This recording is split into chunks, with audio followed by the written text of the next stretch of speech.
আছে, তুমি যদি শাহাদা বাক্য পড়ো আমাদের ভাই হয়ে যাবা, তোমার সেফটি সিকিউরিটির দায়িত্ব আমাদের, আমরা তোমরা সবাই মিলে এক।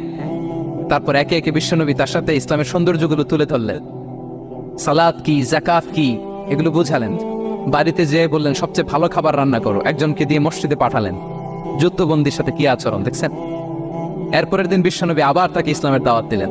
এরপর বাড়িতে এসে একজনকে বললেন, যাও আমার ওই উটের দুধ দহন করে তাকে এক পেয়ালা গরম দুধ দিয়ে আস। আমরা জামাইকেও তো এরকম সমাদর করি না, কি বলেন। তৃতীয় দিন বিশ্বনবী আবার খাবার নিয়ে গেলেন, আবার ইসলামকে তুলে ধরলেন।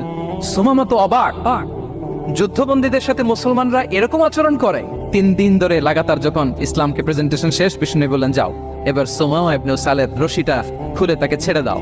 সাহাবারা বললেন, বলেন কি ইয়া রাসূলুল্লাহ, ভয়ঙ্কর, বিশ্বাসঘাতকতা করবে, মেরে ফেলবে আমাদের। বিষ্ণু বললেন, না আমি যা জানি তোমরা তা জানো না, ছেড়ে দাও।